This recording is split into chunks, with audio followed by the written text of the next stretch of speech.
Inside the Birds is back. What's going on, everybody? Geoff Mosher and Adam Caplan. It's another Inside the Birds edition straight from training camp. And Adam, you have observed some practices. Andrew DeCecco from InsideTheBirds.com has also observed some practices. I'm still a little bit on the IR coming back. I'm day to day still. In fact, the Eagles' schedule was kind of screwy for us because they only practice every other day, right? Since the start. Yeah, I know. Just 3 practices, and I had a doctor appointment one of those days. So turns out I don't have broken ribs, which is sort of good news. But the bad news is, for those who are asking, and I appreciate everybody who's reached out and offered well wishes, but I have a torn intercostal muscles, which is what the doctor said is worse than having broken ribs, because the muscles move with you with everything you do, right? You know, a rib is a bone. You can kind of navigate your way around it if you stay still. Muscles, you're breathing, you're talking, you're laughing, they expand, they contract, and that's why it's more painful. So I'm just trying to get through it, but I'm doing well. And we'll just consider, I guess I started the training camp on NFI, right? Well, no, it was a football injury because I was catching a football. Oh, okay. So it would be PUP now. PUP. Yes, PUP. Well, still away from the team, no, but anyway. That's true. It would have been NFI. Exactly. Away from the team. Right. That's funny. Adam, you know what's really amazing? The first 3 practices underway, just talking with you, talking with people that we know around the team, talking with someone like Chuck Pagano, who did an amazing interview on our Patreon channel about his experience with Sean Desai, the Fangio concepts, and then I was a little bit surprised. He knew the entire Eagles roster. At one point, he started going through the defense with us and naming guys that the Eagles had that I didn't know he was really because he's out of the game. I didn't know he was really paying attention. But in talking with a lot of people over the last few days, the one thing that jumps out in these conversations is how different the Eagles are this year compared to last year. You and I on this podcast focused a lot on the defense, which is unquestionably different. It's being rebuilt down the middle, right? We talked about 5 or 6 new starters, but even offensively, and we'll get into this in this podcast, you might say, well, all they did was lose Miles Sanders and Isaac Seumalo. But what they've brought in to replace Miles Sanders and what they're doing right now at right guard, and then also the slot receiver or just other wide receiver battles that they're having. I mean, again, the Eagles have a lot of talent on offense, but this could be also a different looking offense, as we'll get into a little bit. It's really not the same team as last year. So my intel, from, as you said, my eyes and talking to people, this offense has a very good chance to be better than last year, even with losing Seumalo. That's a big loss, and I don't want to underestimate that. But from an offensive skill position standpoint, you add Zacchaeus, who's they have 2 different slot receivers. We're going to get into that. Watkins had a day on Sunday, no question. But there's more than meets the eye. We always look farther than what the media knows or sees. But he certainly had a day on Sunday. But when you look at Goddard, who's obviously very, very gifted, DeAndre Swift, who it's been just phenomenal since they've gotten him. And I'm writing a piece for Pro Football Network on Monday in my money notebook later today. And I wasn't going to talk about the Eagles for a while, but he's been so good from what I've heard, not just what my eyes see, but what we've been told and what we know. I wonder what the difference will be with him comparably to the first 2 years under Sirianni with the running backs. Because last year, Gainwell led them with 23 receptions, which is really small. Like that's not a good total. He had 33 the first year to lead them, all their backs. So that's why people question, okay, well, why would they make this trade? They don't throw the backs. Well, he's up a little bit. We feel you. We thought the same way. Yeah. But you have to understand there's a reason why they did that. They didn't just say, hey, the guy's available, we'll take him. It was very clear to me that there's some things going on with Swift in terms of making sure he gets the football. We'll get into that. They're just so talented. And Watkins not dealing with that shoulder problem. We know how fast he is and explosive. And he was very physical on Sunday and Sunday's practice. So that was great. But you're right. Defensively, it just doesn't look the same. It's funny you mentioned that. On Friday's practice, looking at stuff that I wrote down, it was in my car. I take a mental check of, okay, what did I see in offensive defense before I talk to other people? They just don't look the same. You don't have Hargrave, sure. Right. I don't see the interior pass rush. Now, they haven't had any physical practice yet because I'm not allowed to the first four days. Now they can this week. So we'll see what happens with Carter because he's done well from what we're told. But I want to see who can get upfield. They're very small linebacker. We knew that coming in. They don't have anyone as strong maybe as TJ Edwards, but they're going to look differently up there, as you said, up the middle. And safety-wise, again, up the middle and at safety, they're just not the same. They look completely different. They're not nearly as talented. Now, it doesn't mean that Edmonds changes teams. Sometimes guys change teams, become better, or better than they were. We'll see. But on paper, it doesn't look as good. But we'll just have to see how these guys fit going forward.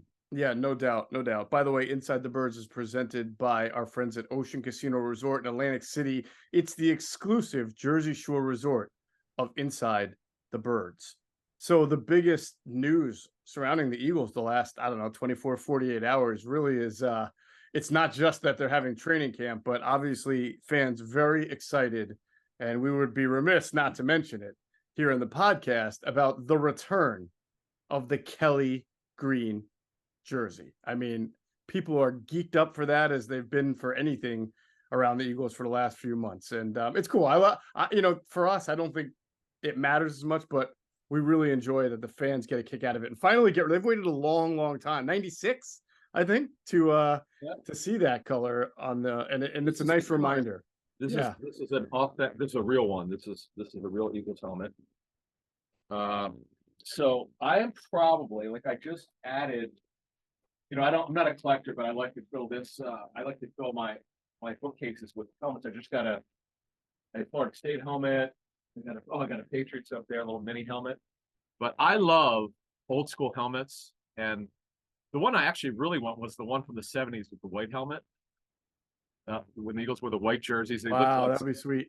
I know, exactly sanitary. They look like they are working in a hospital or something with hospital. But I don't know, just something stands out with in all white. But yeah, the Kelly Greens, everybody wants them. We know that. And Jeffrey Lurie said it. I remember he was asked at the owners' meetings 2 years ago about it, and you have to apply for it. We hear you, we want them, and here you go. You guys are going to get them. And the leaks were over the weekend. It's super cool though. I'm kind of geeked up. I'm not a fan of team, but I'm a fan of the uniform, and I think it's cool. Yeah, no, it is really cool. And like you said, it's something the fans have waited a long time for. I think there was a time where it seemed like it would never happen. So the fact that they finally, because of the stupid helmet rule. So the fact that they were able to, the league had some common sense about this and saw they can change the rule and probably make more money, which is probably what made everybody change their mind. Oh yeah, we could do throwback uniforms and everybody will buy it up, which I'm sure the Eagles Pro Shop will be sold out the first day that it's available. or Fanatics, right? Well, no, it's funny because all the ads we'd see online. Monday morning to whatever it was, go to the Eagles Pro Shop. But Fanatics will probably have them. Remember when the Sixers had those? They called them city uniforms, but they had a sweatshirt of it looked like the Spectrum. Yes. And those are super cool in black. I love those things. I have to get one of those, but. Yeah, I just like nostalgia. I think it's pretty cool. Yeah, I'm with you 100%. Glad the fans are happy. Listen, as we were just talking about before, I don't think that there's anybody any other outlet that can educate its viewers and listeners more than Inside the Birds about Sean Desai, because the discussion we have with Chuck Pagano, with John DiFilippo, were just truly amazing. And it's so worth it to be a Patreon member. I get how it sounds coming from me, but I think anybody who's a Patreon member would encourage somebody else who's not to sign up for reasons like this. These interviews are great. They're in-depth. They're insightful. We learn something new. Sometimes we ask questions and we're surprised by the answer. Chuck Pagano certainly did an unbelievable job of breaking down X's and O's and safety rotations and what the fronts might look like. So if you just go check it out, you'll come away really impressed. Obviously, it's patreon.com/inside the birds to become a member. And then Adam's been doing his Wednesday chats on Discord. We got another great conversation coming up in a matter of a few days that we're going to put on with Joe Banner, who was really, really interesting to talk to about the state of the Eagles, the offseason moves, what he thinks of the team. So just a lot of great stuff going on. And we also want to say thank you to our newest members. There are a lot. Jimmy, Brendan, Chris, Richard, Will, got another one recently Tom. too. Was it Tommy, Sunday? right? Yeah. So appreciate them all, and I guarantee you they are soaking up the content as we speak. So make sure you get in on that. Again, patreon.com/inside the birds. Let's talk about practice and the format that's going on right now. They've had 3 practices, right? And in between is a walkthrough, which we've talked about. It's a little bit more than your standard, just like a mid-year practice walkthrough. It's a little bit more intense, but it's still just a walkthrough. And then there have been a couple of guys out, right? Hassan Reddick. Hassan Reddick has not practiced yet. He actually worked on Sunday. Oh, he did a little work on Sunday? Yeah, he did. He's back, but not full. Because in fact, I watched him warm up. He wasn't with his teammates warming up. He was sort of alone on the side. Mm-hmm. Then they let him get some limited work in. So this is the first time he's been on the field over 3. So what they have are called speed walkthroughs, and they're actually good for mental because see where they are from a learning standpoint, particularly younger players, because they're moving. It's like a jog through. And they'll see if they could run the play. Yes, it's not a practice, but they're seeing, okay, here's the play call. You got to walk through it. And if they don't know what they're doing, that's a demerit. That's okay, screwed it up. Sure, I probably yell at him. He yells a lot. Yes, he does. But and Maddox on Sunday got his most work of the 3 days. He worked. He got some 11-11. Good to see. I didn't count the snaps, but it was good to see him doing that. Barnett continues to work. They're not letting him do a ton, but he's getting back from the ACL. So the only guys not working is Devin Allen. I did notice him. He was actually 5 feet from me, wearing a hat and a jersey, so he's taking mental reps. But he is on active NFI. He could come off at any time. But the key is to not be on it for the start of the regular season because he would miss the first month and a half if he is. So hopefully by the end of August, he'll be on the field because he did see their whole off, not their whole off, but his whole off season would have been dedicated had he not been running track to learning the receiver position. That's really what they wanted him to do. But unfortunately, he got hurt and he's just not developed. But they still want to see this through, but we will see. Kind of reminds me a little bit of I guess you can throw Tyree Jackson and Davion Taylor into that group of guys who were sort of projects, had a lot to learn about the position. Forget the fact that Davion Taylor was a 3rd-round pick. He shouldn't have been a 3rd-round pick. He was developmental. He was a traits guy. So he basically sort of started he came to camp like a rookie free agent would, like needing to learn how to play the position the way Tyree Jackson coming over from quarterback to tight end, or Devin Allen here trying to play wide receiver after 5 or 6 years, right? You need to learn how to be at an NFL level. And remember, Taylor in year 2, he would look like he was starting to make some progress, right? And then he hurt his calf, I think, and he was out for 3 weeks. Then he came back, and then he got hurt again, and he just was not able to ever really, sustain good play long enough and he wound up getting cut last year. And being on the practice squad. Same thing with Tyree Jackson, who's hurt his back, hurt his knee. I mean, who knows how much more development he could have had by this camp had he not hurt his back and then his knee. It was his knee, right? Yeah, he had an ACL, right? He had the back fracture, like right in front of me. And then he went. It's funny. He goes up in the air. He lands on his upper torso. Okay, he's down for maybe 30 seconds. Got up. And walked away, came back a couple minutes later, took a little practice, and then he left for good. Then they announced it the next day he had a back fracture. It's terrible. He felt bad for him. Right. He's had a lot of bad luck. Did real well on the first practice on Wednesday, and then Friday, and Sunday not as developed in terms of catching the football, but because he's put this weight on over the last 2 years and he's filled out, which was certainly important for him. I know they have a very crowded tight end room. There's no given behind Stoll. Like Goddard and Stoll are clearly the 1 and the 2, but 3's open between Calcaterra, Arnold, and Tyree Jackson. Those guys are competing for it. And does Calcaterra have an inside track? Of course, he was drafted and he was with the team last year, but it's not a lock. Sure. Let's see if Jackson, because again, you have 3 non-padded, not very physical practices. This week's going to be more physical. They get to be in pads, and when they're not in pads, always after the acclimation period, it gets the intensity wrenches up. Then you've got 3 joint practices, 2 with the Browns, 1 with the Colts. They will practice more there than they will most likely in normal practices. Boy, those Browns practices were super intense. Mm-hmm. And then last year, when I was in Berea for 2 of them, then you've got the 3 preseason games. So it's good that some guys got off to a good start. It's like literally only 10% of the real actual evaluation. So when we say, hey, this guy's doing well, just understand it's for that time frame. Doesn't mean this will happen when it really matters. So we'll see what happens. Yeah, yeah. And so to get back to Allen, it's sort of he's in that same position where we felt going into the year. I mean, this team is starving for a dynamic kickoff returner, one that, doesn't make a whole lot of money. So he's the perfect candidate to show that he could be that guy. And then if he can also show that, as you just mentioned, developed as a wide receiver, then he's worth having on the 53. He can help you on special teams. He can help you as a returner, and maybe he can catch a few passes if you can get in there and give you an extra deep threat. But, calves, as we mentioned, these things can linger for a really long time. And, hopefully he gets on the field soon, because this is, as you said, it's disrupting his ability to make this 53 and then any kind of ambition that he had for, track championships this year.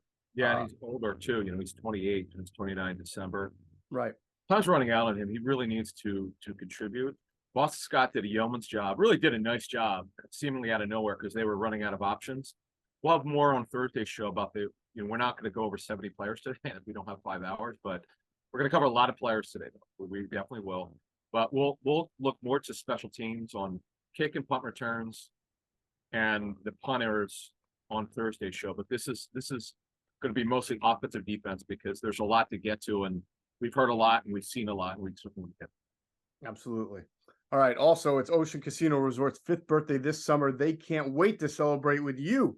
Join Ocean for exciting promotions and sweepstakes, headline entertainment, the best day life and nightlife lineup in AC, the debut of the birthday bar, exclusive local collabs and partnerships, commemorative 5th birthday merchandise, and so much more. Don't miss stunning fireworks and unique events all summer long. Ocean Rewards members will enjoy over $5 million in gifts and prizes. So be sure to sign up for an Ocean Rewards card to get in on the fun next time you visit. All right, let's talk about a couple of let's start with offense first, as far as intel. Your thoughts on Jalen Hurts so far? Good, really good. The thing that is different. There are 2 things that stood out to me. It's kind of stuff that I look for because I look for when a guy's in a system. There's certain things I go to each NFL camp. I'll go to half the league probably, or at least see half the league's teams, particularly for the younger quarterbacks. The longer they're in the system, the better they should be, right? Hurts was terrific in year 2 in the system. Year 3 now takes another big step. So the arm looks live. And the big thing is, this is super important. Saw some of this last year, and it would just grow as the season went on. He was so aggressive. Of the 3 practices, this is the most aggressive he was, I was told. And I saw with my own eyes. I would agree with that. He made some throws Sunday. I was like, I just have not seen him try some of these throws. Although I did see in last year's training camp, particularly when they were with the Browns, he made some super aggressive throws with AJ Brown because he trusted him. But now it doesn't matter who it is. He made one. So if you're watching me on YouTube, so the play was to the left. He dropped it in over 2 defenders. So I was like, he was not making that throw 2 years ago. He wouldn't even think about doing it. His processing is so good right now. It's like that computer chip. This is what Yvonne told us about him. He is what did he say? He had like a really good brain scan or brain study they did on him or something? Yeah, the Eagles had a brain study on him and apparently his brain or his cognitive function was in the upper percentile of all NFL quarterbacks. Wow. Holy smokes. Okay, so that right there, that's where I think the computer chip is like, okay, I know where that my guy's supposed to be. I'm throwing it because I know he can get it. But the trust that he has and his ability to process and throw the football, this is the difference. I mean, this is the natural progression that you make. It's just stuff that when I was writing down my notes, a couple exclamation points like, yes, aggressive. And that's all I wrote, and I remembered it. It might have been to Watkins. Watkins had a very good practice. But the one thing, not a natural hands catcher. He bobbles. He just doesn't.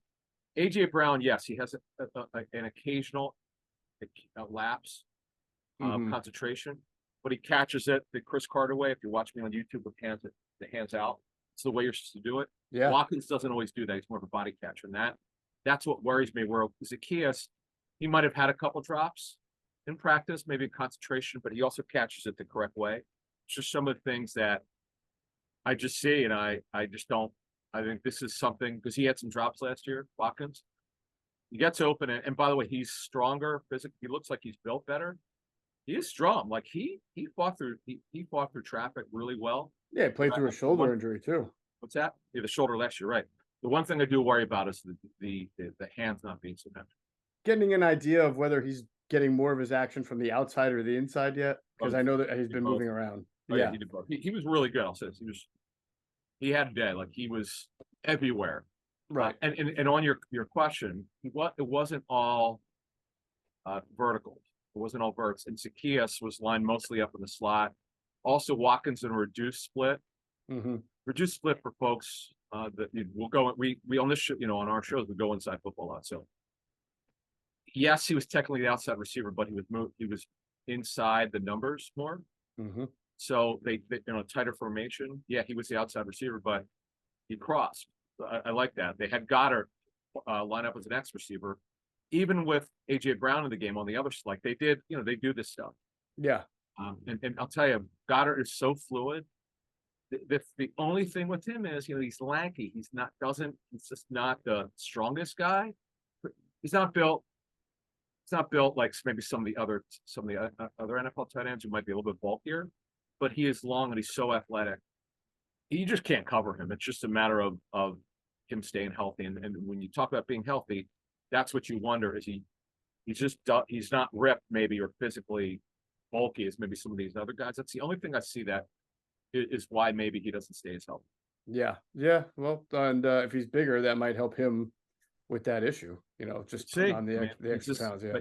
Nobody covers. He's such a great route.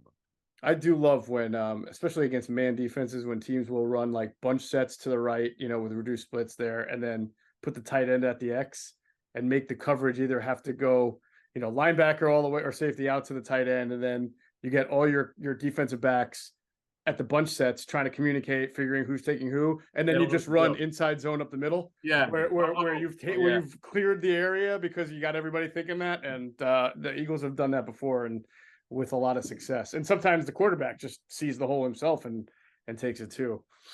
So the one thing that has stood out to me in talking to people and your observations too is that, and this is something we've talked about for a lot of the offseason, is will there be a more concentrated effort to get the ball to the running backs, right, in the passing game? And so far, I know you've seen it, talked about it, we've heard it. And it makes you wonder, is it a concentrated effort this year, or is it more trust from the quarterback to throw it? But I did hear Rashad Penny, I noted, he said that this offense has more running back, has a more advanced running back route tree than the team that he came from, which was Seattle, right? Yeah. And that made me wonder, I wonder if has it been like that, and it's just, again, Jalen Hurts is so aggressive and he's going downfield that he hasn't thrown. But I can't say that in watching tape, though, and talking with Greg, where we saw a whole lot of running back route tree stuff. Dump off's one thing, maybe a wheel here and there, but not a route tree. I haven't heard an Eagles running back yet say route tree under Nick Sirianni. So that was interesting to me. The difference between last year and really the first 2 years and this year, Swift changes everything. He changes the paradigm. When you have DeAndre Swift, and this was obvious watching the last 2 days, there were so many plays designed for him. This goes on your point about the route tree, or at least putting guys out to run routes. Not only does he not drop the ball, he had this ridiculous catch. It's 30, 40 yards downfield. And he lined up wide, if I'm not mistaken. He did. This is not one-on-ones. No, this was he tripped back because he was standing right next to me, standing right in front of me. He fell and he still caught the ball on the ground. So he goes over late, I don't know, a couple plays later, and he changes play because I thought he turned his ankle. So, oh man, I hope he didn't turn his ankle. So he goes down, he sits on his helmet or a bench or something, and he's waiting for the equipment guy to come over, and he changes his right cleat because between the 30 and the 50, either the sod or it's because it had been raining a lot, and I know they have a draining system, but the guys were slipping. There was a lot of slipping. And he did trip, though. I think he tripped over somebody, but he was fine. He went back in. But I don't think I saw. I didn't count how many catches he had.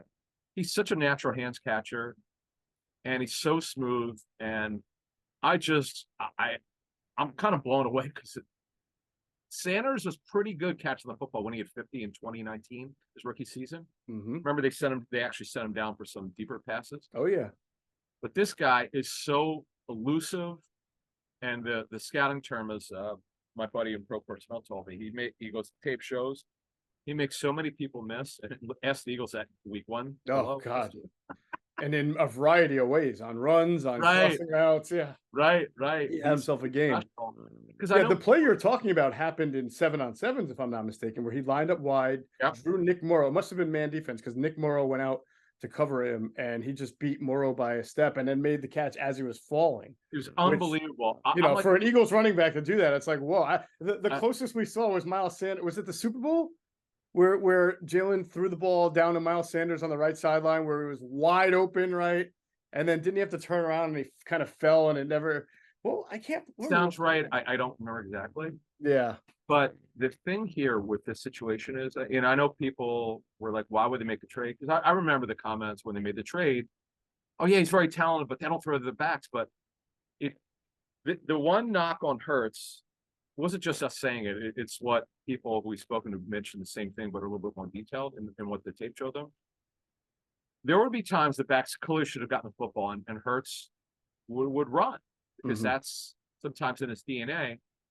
Now, we can't get into his head. Did he not trust what, if 1 and 2 were taken and 3, the third option was the back, he would run. He just wouldn't. He did. He's kind of like Wentz in that. Wentz hated checking the ball down. Hurts clearly doesn't like checking it down. However, if the play is designed to be the back, that changes it. And that's what we saw. That's what we've seen over the first 3 days. And it's not just Gainwell certainly getting the ball, but no offense to Kenny Gainwell. He's a good receiving back. Swift is so dynamic.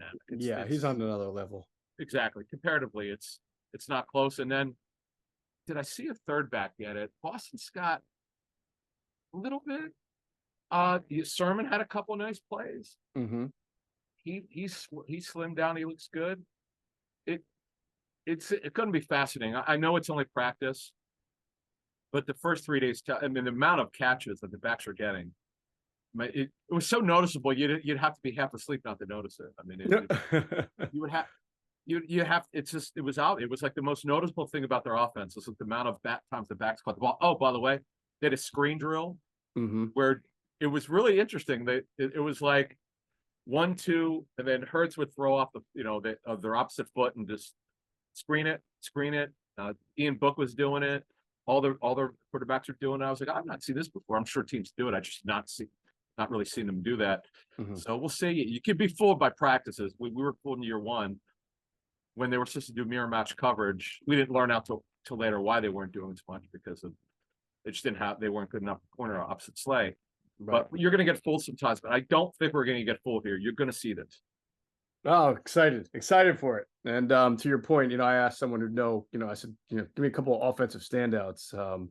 And Quez Watkins did come up, and DeAndre Swift. I think DeAndre Swift so far has met the expectations of so far. And again, it's 3 practices, but of what you would expect, because these camps are not. They do run the ball, and when the pads come out, they'll run the ball a little more. And actually, the first day of pads is usually when they focus on the run the most because they try not to get guys hurt. It's part of the lathering up. You want the linemen, the defensive line getting there. You want the running backs getting the ball. You're not trying to have safeties popping wide receivers over the middle 6 times, right, in practice because it's padded. So you see a lot of running usually on the first 2 padded practices. So we'll probably have more on vision and how they're running. But for now, it's still passing camp for now. And that's why that's important because it's really important to see how Swift and, Rashad Penny even talked about himself getting involved in a passing game for the first time and working on his hands. And we know Boston Scott can catch the ball, and Kenny Gainwell struggled at it at the beginning of last year, and he rounded into form later. But, the one thing that you're mentioning, which is true, is that he can't just look around and say, well, I'm still the best pass catching back on the team, the best option there because DeAndre Swift is here. So he's got his work cut out for him in that regard. And the team obviously has its work cut out to just figure out everybody's role and how everyone's doing. So before we get to defense, let me give you my random notes here. Oh, we're going to go offensive line too, right? I mean, we're not. Yeah, there's a lot here. Yeah, I mean, we went on for 3 hours here, but we're gonna give you the clip notes version. So yeah, real quick though, because I wanted to before we get to the offensive line, I just wanted to pause real quick to hear a word from some of our great sponsors. All right, let's go to some of your notes and some of the intel we've gotten on some guys. yeah, so I on my notes, I have 7-8 with a circle. That meant he filled in for Landon Dickerson, gave him a breather, and Suopeta. So he could be this. It would make some sense. He could be the second team left guard. We'll see. Again, it's only one practice. We know Brett Toth is lined up at a couple of positions in training camp. Jack Driscoll is lined up at backup right tackle. Clearly, Juergens is I hate to say way ahead. It's so early in camp, and they haven't got to the physical part. But Juergens continues to run with the 1, Steen with the 2. He's got technique work, timing work. He had a false start. He just is learning. He's learning how to play this position, a position he's not played before. But again, before we start running with, oh, well, Juergens is going to be their starting right guard. Let's see what happens this week, the following week, the 3 joint practices in the preseason. Then we'll know. Because things happen week to week. Things change week to week. And I know they would love Tyler Steen to win. It doesn't mean he will. And we'll have to see what happens there. So with Juergens running at right guard, they had Cameron Tom working in with the 2s. Julian Good-Jones was working a little bit. He might have gotten work with the 2s. It's sometimes hard to tell because sometimes they mix their offensive linemen. Right, because Driscoll is second team right tackle, correct? Yes, right. Yeah. Yep. Dennis Kelly got work at right tackle, which we were told pretty strongly by Titans source. He's better. He's played a lot of left tackle. He's better right tackle. If you had your druthers, you'd say, okay, if you can only line up one position, it'd be right tackle over left tackle. But again, he could play both. He's now lined up in camp at both, which is what we kind of expected. Let's see, anything else? So wait, is Tyler Steen then second team left guard or? Right. Oh, because so you're saying Julian Good-Jones and Suopeta are second team left guard? Yeah, no, I could not tell what I was saying with number 77 Good-Jones. I couldn't tell if it was second team guard or third team because they mixed their linemen up. Right. For instance, Joe Nada because he's been, I hate to say start, he's definitely flash. He's looked good. Yes. He got some second team work on 7-on-7, the second team offense. Like, oh, okay, this is something he had not done the first 2 days. This could be a reward because he stood out. But I don't read too much into this stuff because I know coaches say this sometimes, but they don't. Sometimes they just want the knee to get off their back. But Sirianni has been pretty clear. They're mixing and matching. In fact, Boston Scott got the first team. He got the first rep in team 11-11. Of course he did. Right. And it's just, they just rotated. In fact, I think this time, Penny might have been the 4th guy to get the first team reps of the top 4 backs. But remember, he had the first carry. He had the first rep on Wednesday, the first overall practice. So again, they're working through this, but I still think it's going to be, it really looks like a situational rotation here with these running backs. They're all going to have their roles, the top 4. Sermon is going to have to shock the world to displace any of these guys. But the good thing is, and I agree with, I think a lot of people had some good points about, this might be the best. They might be better off without Sanders. I know a lot of people have said this because they all bring something different. Mm-hmm. And that's interesting, that's, yes, it's going to be a committee, but Penny could be the guy who gets the most carries, but Swift, to me, is going to get the most touches. That's what I would say. Yeah. Yeah. So to your point, I was told that through 3 practices, Cam Juergens has been a positive. So that's a good step. It's year 2. He's obviously, as you mentioned, he's got the education from last year. He's had two sets of OTAs now. It's his second camp. He's been cross-trained. He didn't play a ton of right guard, but he's year 2. He's been working with Jeff Stoutland. So that would make sense. He's been a positive. I would agree with you that you can't call a job race after 3 practices. Yeah. The pads will come out, and I think it would make sense that Tyler Steen would be swimming a little bit, playing inside for the first time, and now he's doing it at the pro level, and he's just getting acclimated. In a lot of ways, he's probably like the way Cam Juergens was last year. And I remember seeing Cam Juergens last year, and it wasn't until he had to go play center, which was pretty early in camp after Jason Kelce had the elbow injury that he really started to like come into his own and look good. I think he was just more comfortable there, but he did get a chance to learn right guard, and we'll keep when the pads come out. I mean, we're going to keep saying that till we're blue in the face, but especially for offensive linemen and defensive linemen, when the pads come out is when you really see what everybody's kind of made of a little bit. It's not just the pads though; it's the out of the acclimation period, because you can't on Sunday that I know it's no one's fault. I mean, this is what they have to deal with. You can't, not only can you not, because you know what, they don't tackle, but they don't take anyone to the ground, but they have what's called thud, where you use an elbow or shoulder to be physical. There weren't a lot of physical plays. There was one though, Jordan Davis.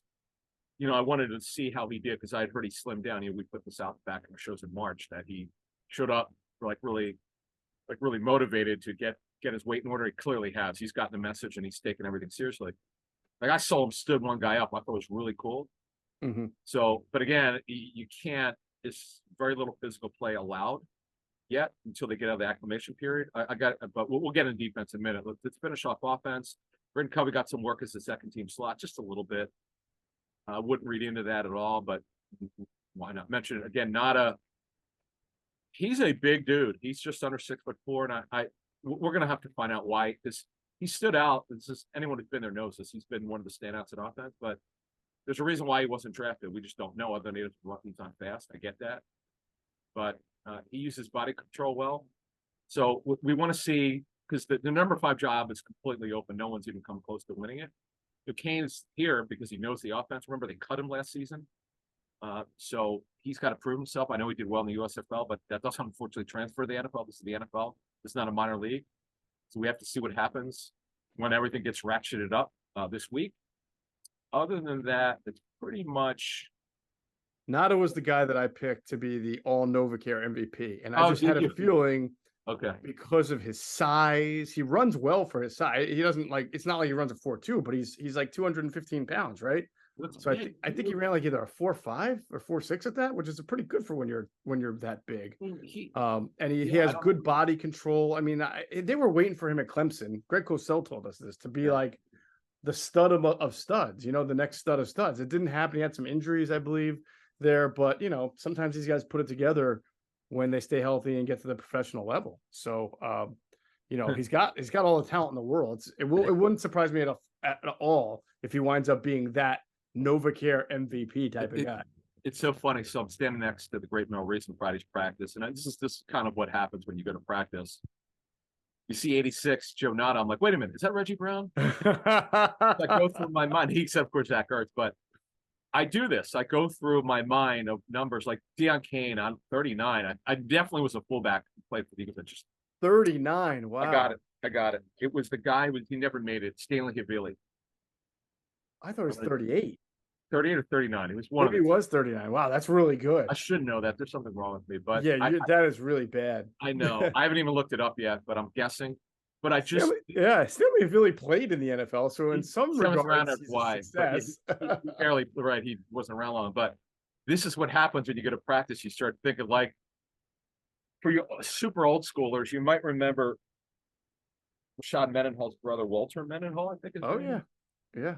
Who didn't do very well. He might have been 38. It's just stuff that goes through your mind. But we'll see about Nod again. It's only three non-physical practices, but he definitely stood out. And that's pretty much it. We've pretty much covered all. All right, let's move over to defense. First, we're going to remind you to check out our friends at PHLSportsNation.com, enhancing the fans' experience with their coverage of all Philadelphia sports teams. For the fan, by the fan is their motto. So make sure you check them out at PHLSportsNation.com. And on Twitter, it's at PHL Sports Nation. Let's also pause to hear a word from our great friends at Sky Motor Cars.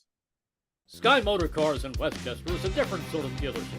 All it takes is one look at their Highline pre-owned vehicles that people all over the country want and need. Owner Brett Schulter makes sure you don't spend a dime of your money before you purchase the car. Sky Motor Cars allows you to make all the decisions regarding your next vehicle. At Sky Motor Cars, you never have to spend more than necessary. Visit SkyMotorCars.com today or call 610-918-7225. And if you hop into Sky Motor Cars out there in Westchester, PA, make sure you tell them Adam and Geoff sent you. You will get a great deal. Guess what? I was on their website on Sunday. Uh-huh. I spent, because I went through their inventory. I'm looking for a used car. My goodness gracious. The cool thing is they have budget cars. They have a section for cheaper cars. Like me, I'm looking for a cheaper car. Because I've gotten 2 cars through them. Oh, actually, my wife and I sold 2 cars through them years ago. And it looks like we might be having another transaction. I'm just debating. I have to get through this training camp tour. I might be right behind you. I think it's time to get the Pathfinder traded in and get a new car to beat the crap out of with softball gear and cleats. And there you go. You and I have the same car in a way because I have an Infinity, and they're all Nissans anyway from Nissan, and the Pathfinder and Infinity QX60 look exactly the same. Which is this is my second one. But they last. I'll tell you that. I'm gonna have to give our buddy Brett Shoulder a call, see what we can do. Okay. All right. So defensively, obviously the big question that we were looking forward to is hearing from not Brian Johnson, hearing from Sean Desai, and then seeing his defensive alignments. And again, early in camp, you're not going to start seeing like the craziest stuff, but you're going to start to get an idea of what you see. And I think he's going to, listen, I think for the start of camp, Adam, you're going to see a lot of things you expect to see with, Jordan Davis flanking there at the nose with 2 D tackles around him and then 2 overhang players. That's sort of no matter what modification of the Fangio concept you play, it usually starts with a 5-man front on first and second down against. They're the 5-man fronts here. I mean, it's now, are they going to start off every game? They all every game, all playoff games from regular season. They start the first play of the game had a 5-man front, the 3D tackles. So they're mixing. I'll tell you what, the good thing is they have a ton of depth at D tackle. I'm not sure they have enough though. Without Hargrave, it's a pass rush. But now the Jalen Carter, as today's money as we go through this week's practice. Now after the 8th day, that's when they start having back-to-back practices. So once they really get in, ratchet things up, could he show pass rush? Because he's been good so far. Certainly strong. The technique, we're told, is really good. He's doing a good job, real diligent. That's good news. Jordan Davis, as we said, looks good. Milt Williams looks really good. Energy is great. He's got an opportunity here I don't know about starting, but we know he's more or less been their 3rd D tackle. Now he's got a lot of competition. Tavi Street, who's a veteran, is there. Where Ojomo is more of he's all the way in the back of the depth chart. Noah Ellis, who's back here now for the 2nd year, is a run stopper. Marlon Tuipulotu, it's his 3rd year. He's had a lot of injuries, but they have good depth. But the one thing they lack is a young pass rusher. They got Cox at the twilight of his career. But do they have that guy could not only collapse the pocket, but get to the quarterback? That we know over time it should be Carter, but as a rookie, can he do it? Remains to be seen. Is Fletcher Cox going to be more valuable to the team this year than he was last year when they had 70 sacks and went to the Super Bowl because they lost Javon Hargrave? Well, as a leader, yes. We're told he's probably, if you told, the people, the coaches and front office people, he's arguably the big leader in the locker room. He's been more vocal in recent years. Slay maybe number 2. Depends, I guess, who you speak with, But back to the pass rush role, he may have to. Now, it doesn't mean he has to play more snaps. Obviously, BG line up a nickel inside, which we know he will do occasionally. So that's the thing, is that are they going to have that pocket presence in terms of pushing the pocket? Now, the one area I could tell you, I'll bet the house they're going to be better on is against the run, because Hargrave is on a money drive for pressures. The lack of effort against the run, we were told in the second half, the tape was not good. He just didn't play technique well. He just was on whatever can't get into his head, but the tape showed that he clearly wasn't playing it the way he should have. So that's the hope here with Davis now as more or less a quasi full-time player and healthy, obviously, not with a high ankle sprain. And Carter, who could do both, rush the pass and play the run. Milt Williams could get upfield. And Tavi Street and Tuipulotu and Ellis. I mean, we can't keep 7 guys. Yeah. You can't keep 7. You're probably not going to keep 6. You might keep 5. Probably will keep 5. But if they're not better against the run, I'd be stumped. Hate to say it, but if the strategy for Javon Hargrave was, as you said, is to chase the hurries, chase the sacks, chase the stats, and relax against the run, It Yeah, worked. He wanted to. It worked. I mean, he's getting paid a whole lot of money in San I Francisco. know, 2 for 40, man. Now that'll be really interesting, right? Because when you watch the Niner defense through the years, right? The one thing that stands out is how physical, how tough, how aggressive they are. There's a lot of guys who are not. There are a lot of guys who are first round picks, but there's also a lot of guys like Dre Greenlaw who are not first or second round pick, or not really high picks, who just play with such tenacity. Their safety, Taylor Hufanga, right? Hufanga. Taylor Hufanga, right? Yeah, You wonder how that will fit in when Javon Hargrave takes his spot there and just decides on a, to get swallowed up by a double team because there's no sack. Well, it'll be a little interesting. now 2 things on that. They run a wide 9. Chris Kusarik is a Jim Schwartz and Jim Washburn protege. So they're one of the 3 or 4 teams that run a wide 9. Which you still have to play the run, though. But you do, yeah, Yeah. sure, no doubt. Yeah. No doubt. Although we saw it here, not with Schwartz, but with Washburn. I assume it was Washburn. There were some years they were not good against the run at all. Yeah, but the Super Bowl year they were very good against the run. They were pretty good. Actually, Jim, I don't think had a really bad run defense any year. He always had the right scheme to funnel it to the outside, and the guys making the tackles there. The corners have to tackle. That's the big thing. The wide 9, they're asked to tackle. But anyway, getting back to because Juan Castillo, unfortunately, was defense coordinator. Oh boy, yeah, that has something to do with it. But getting back to this situation, so they're stacked at D tackle. But as you said to start the show, it's just going to be different without Hargrave. There's not one guy who's going to fill it. It's just a mix.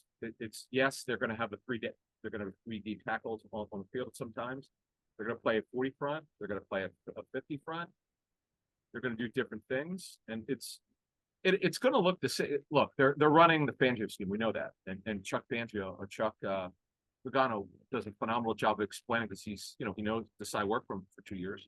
He knows the scheme. In fact, he talks about the challenges of incorporate. He didn't want to. He's like, you don't run a scheme that's so great. You don't get rid of a scheme that was so great.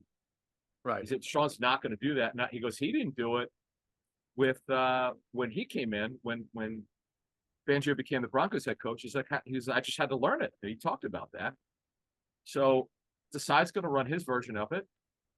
The blitz percentage is in Fangio. You don't blitz a lot. You disguise, as Steve Filippo told us. You pre and post snap disguise a lot. That's the way all the disciples do it. It's just how much percentages are always going to be different. But he's not blitzing 50% of the time. It might be 25 to 30, but that's not the point. The point is pre and post snap disguise. That is the key, Fangio. Yeah. All right, let's move away from the D-line. We'll go to linebackers for a second. One thing someone told me who would know said Christian Ellis, particularly on Sunday, had a nice practice. Good practice Sunday. I know either Friday or Wednesday, one of those days, he also had a good practice. He had an interception, made some plays. So, I said to this person who said Christian Ellis is, looking good. I said, does that, how's he look? Is this a thing, right? And he said, hey, he looked good on Sunday. The point was he looked good Sunday. Let's not make just because he looks good doesn't mean Nick Morrow doesn't mean Nakobe Dean doesn't mean he's batting down the door to unseat Nick Morrow for the starter. I think that we all expect that Nick Morrow was signed here to be the starter, projected to be the starter. There is a competition going on. I would still think, just based on what I know, that Nick Morrow has an open door to win this, and it's probably his job to lose. But obviously, if Christian Ellis is going to keep making plays in practice, he is getting first team opportunities also. And if he can keep doing that, then it becomes maybe more of a conversation. We're just three practices in now. 2 things. Understand interceptions are just individual plays. Yep. As we always say, well, what did the guy do on all the other plays? So right. That's on your point, but you clearly see the body type. He's just bigger physically than Morrow. I know Morrow can move, he can cover. Ellis is a better pass rusher. Now, they could Jimmy rig it and go, okay, Morrow will be the primary first and second, or depending on down and distance, Ellis might be in there. They'll learn that because Desai's new to this team. And by the way, they have a new linebackers coach in Elliott. Is it DJ Elliott? DK Elliott or JD Elliott? No, JD Elliott, right? But we got to get that right. We know it's Elliott. Yes, we know let's call him Elliott. Last name Elliott. So you got that, and then you got Nolan Smith, who's a joker. He's looked like a joker. A joker means it's not stationary. Jim Johnson was the one who had stand-up pass rushers, moving them around to create matchups. That's what Nolan Smith looks like he'll be as a sub-package rusher or whatever role he has on this team on game day. He'll also be on special teams, but as a pass rusher, he adds something different, man. He's super explosive. They don't have anyone like him as a pass rusher. He's just very unique. We don't know how much he'll play, but this kid's got, you saw it, you detailed for us very well what you saw on that one OTA practice. We were told we saw it also first 2 days. He definitely looked like that. I'm interested to see how they use him. They're definitely rotating their ends, depending, of course, what front they use. BG and nickel, Sweat, Barnett, Will, and I'll tell you, we should have a category all NovaCare, all good-looking NovaCare players. Janoris Robinson, he looks the part. This is the guy you want to like. Another potential all NovaCare MVP. I saw him Sunday in particular because he was standing right in front of me, and I go, man, this guy looks like a defensive end, but he's gonna have a Chris McCoy like preseason. Remember Chris McCoy? He had like 15 tackles for the Eagles in the preseason finale, and then I think the Jets signed him after they waived. He was like an outside. This was Chip Kelly last year. He was an outside linebacker because he was a stand-up outside linebacker. And that last game against the Jets, this guy had an unbelievable. He looked like Javon Curse out there as a stand-up rusher. Freak. 15 tackles. I think he had 2 sacks. He forced a fumble. You would have thought he was going to go on, get signed by another team, and be a Pro Bowler. We should have asked next time we have Rick Spielman on. We've got because he drafted Janoris Robinson. I don't know I don't understand. Like, I know he didn't play he was on IR year 1, and Rick unfortunately let go after that year in 21. But I'd like to know, like, what the guy was a 4th-round pick. Rick, I mean, 6'5", 255, 260. He looks the part. What did the former staff not like about him? Remember, they waived him. Nobody claimed him. He went to the Vikings practice squad, and the Eagles signed him off there. I don't know, man. We'll see. Look, he hasn't done anything yet, but he looks the part. Yeah, definitely. And in the back end, Adam, the standout last year, what was really fun to watch last year was AJ Brown versus Darius Slay, right? And I remember that one practice where you got a great view of where it looked like Slay had a pick, but AJ just used his hands to almost take it out of Slay's breadbasket for the reception. That's how we knew, like, AJ Brown, wow, real deal right there. Like, everything you heard about him that's good is you see it in the flesh right there. It's not fake. I wish I wish we were at Lehigh just for a week so the fans could see AJ Brown and Slay go at it. It's just super cool. Yeah. There was one play on Sunday that happened right in front of me. Slay got it. He blocked it. But Brown getting it. Brown's like this. He wanted to have it. It's just because they're so competitive. They're so elite. It's super cool. It's rare on a team that you have, like top 5. AJ Brown to me he's certainly top 10 receiver. You want to call him top 5? I think it's fair. Top 5 to top 7, and you got a top. Yeah, I think 5 to 7 is fair. Yeah. And tops corner. I think he's still top 10. I mean, he's not perfect, but he's still very good. Still very good. Just kind of cool to see them go up together and go against each other. But the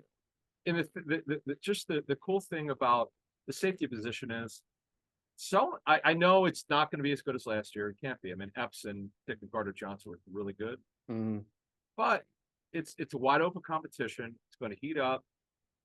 I'm not worried about the first 3 days. We knew going in it wasn't going to look great. Edmonds and Blankenship are with the ones. Wallace got a couple reps with the ones. Sidney Brown's running with pretty much the 3s, but this was expected. Yeah. He's learning a new position. He was a box safety in college. He had not played back. Yes, he did at the Senior Bowl. He seemed more comfortable, but we did defensive backs defensive backs coach with another team tell us. He gave him a low 3rd-day grade because you can't. Yes, you're projecting the next level, but if you don't see it on tape in college, how do you know for sure that he'll be able to do it? He goes, love the kid, super high character, athletic, tone setter, but you're not drafting to be a box safety. You don't draft box safeties anymore. So you just don't do that. You have to be able to cover.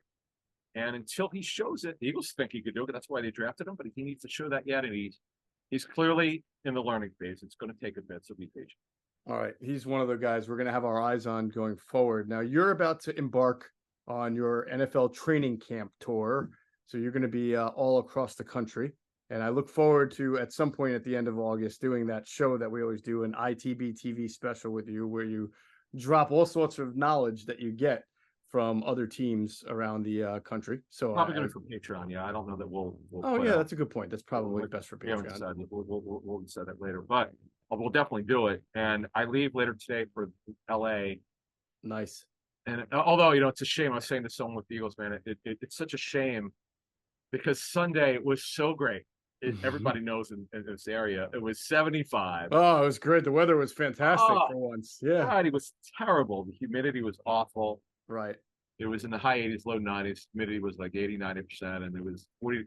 Anything below 60% humidity to me is in a waste. It's awesome. So I hate to leave, but going to LA, I got the Chargers and Rams are 15 minutes from each other.